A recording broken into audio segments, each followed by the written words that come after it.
আসসালামু আলাইকুম। আশা করি সবাই ভালো আছেন, সুস্থ আছেন এবং ইনোলজির সাথেই আছেন। আজকে আবার আপনাদের সামনে হাজির হলাম আমি মোহাম্মদ আরিফ হোসেন ইনোলজির পক্ষ থেকে আরেকটি নতুন টিউটোরিয়াল নিয়ে। তো আজকে আপনাদের সাথে যে বিষয়টি শেয়ার করব সেটি হচ্ছে কিভাবে ওরাকল অ্যাপেক্স এর প্যাচ সেট আমরা এক্সিস্টিং অ্যাপ্লিকেশনে আপডেট করতে পারি বা প্যাচিং করতে পারি। তো প্যাচিং করার জন্য প্রথমে আমাদের ওরাকল অ্যাপেক্স এর প্যাচ ফাইলটি প্রয়োজন পড়বে। তো আপনারা নেট থেকে ওরাকল অ্যাপেক্স এর প্যাচ ফাইলটি ডাউনলোড করে নিতে পারেন। ঠিক আছে? সেক্ষেত্রে আপনাদের অবশ্যই ওরাকলের লাইসেন্স আইডি লাগবে। তো আমার কাছে অলরেডি ফাইলটি ডাউনলোড করা আছে। তো কিভাবে কাজটি করতে হয় এক্সিস্টিং অ্যাপ্লিকেশনে তো সেটি আপনাদেরকে আজকে দেখাবো। তো শুরুতে আমি বলে দিচ্ছি যে আমার চ্যানেলে যদি নতুন হয়ে থাকেন অবশ্যই আপনাদের কাছে রিকোয়েস্ট থাকবে যে চ্যানেলটিকে লাইক, সাবস্ক্রাইব করে পাশে থাকবেন। তো তাহলে চলুন শুরু করি।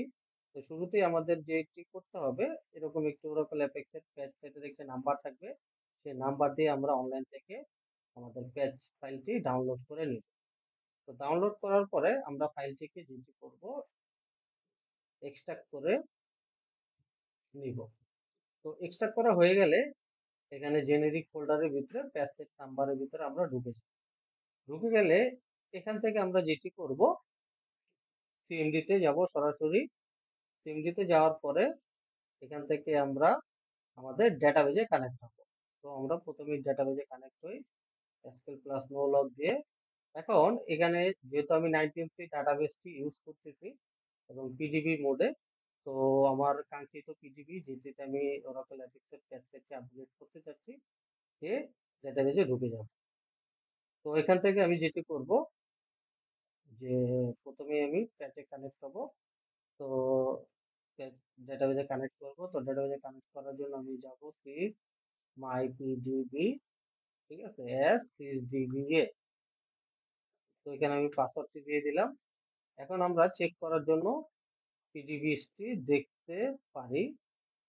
তো মাই পিডিবিতে আমার কানেক্ট করা আছে এখন। তাহলে এখন আমি কি করব? এখানে আমি দিব ক্যাট প্যাচ। ঠিক আছে? জাস্ট এই কমান্ডটি চালিয়ে আমি এক্সিকিউট করে দিব। এক্সিকিউট করে দিলে এটা ডেটাবেজে লোড হবে। তো লোড হওয়ার জন্য হয়তো অল্প কিছুক্ষণ সময় নেবে। এটা ডিপেন্ড করতেছে আমাদের পিসির কনফিগারেশনের উপরে। এটা খুব একটা বেশি সময় নেয় না। তো এই প্যাচের স্ক্রিপ্টটি চালানোর পরে আমরা যেটি করতে পারি, ঠিক আছে? তো এখানে আমাদেরকে আগে প্যাচিংটা শেষ হোক। শেষ হলে তারপরে আবার কাজ আছে। সেই কাজটি কিভাবে করতে হবে সেটা আপনাদের সাথে শেয়ার করব। তো দেখি এখন যে প্যাচিংটা শেষ হোক। শেষ হলে তারপরে আমরা পরবর্তী ধাপে যাব। তো আমাদের প্যাচ স্ক্রিপ্ট আপগ্রেড করা শেষ। এখন আমরা যেটি করব, এখন যদি আমাদের অ্যাপ্লিকেশনটা আমরা রান করি, এখানে দেখুন আমার ওরাকল অ্যাপেক্স এর 24.2 এবং ভার্সন 0 ছিল লেটেস্ট।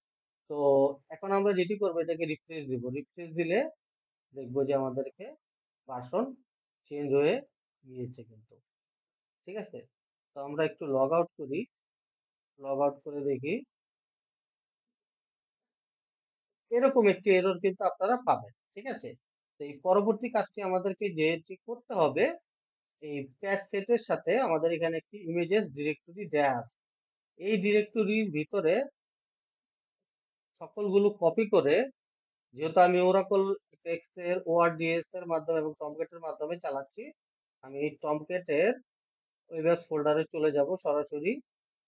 ওয়েব ফোল্ডারে যেয়ে আমি আমার ইমেজ ডিরেক্টরি যেটা আছে অ্যাপেক্স এর সাথে কানেক্টেড, এখানে যেয়ে জাস্ট আমি এটাকে পেস্ট করে দিব। পেস্ট করে দিয়ে আপনার কাছে এরকম একটি প্রম্পট আসবে, তো আপনি রিপ্লেস করে দিবেন।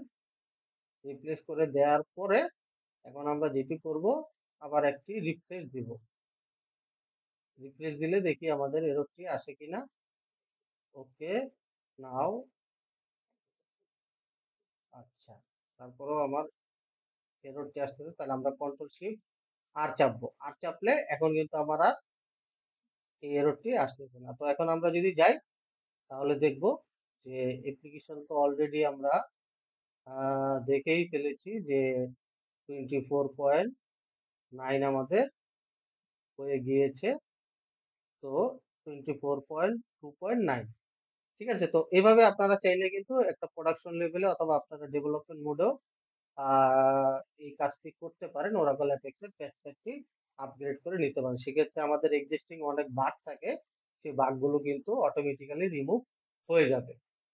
তো আশা করি ভিডিওটি আপনাদের কোনো না কোনো কাজে অবশ্যই আসবে। তো ভালো লেগে থাকলে অবশ্যই চ্যানেলটিকে সাবস্ক্রাইব করবেন এবং অন্যদের সাথে শেয়ার করার চেষ্টা করবেন। আজ এ পর্যন্তই। আশা করি পরবর্তীতে আরেকটি ভিডিওর সাথে আপনাদের সাথে দেখা হবে।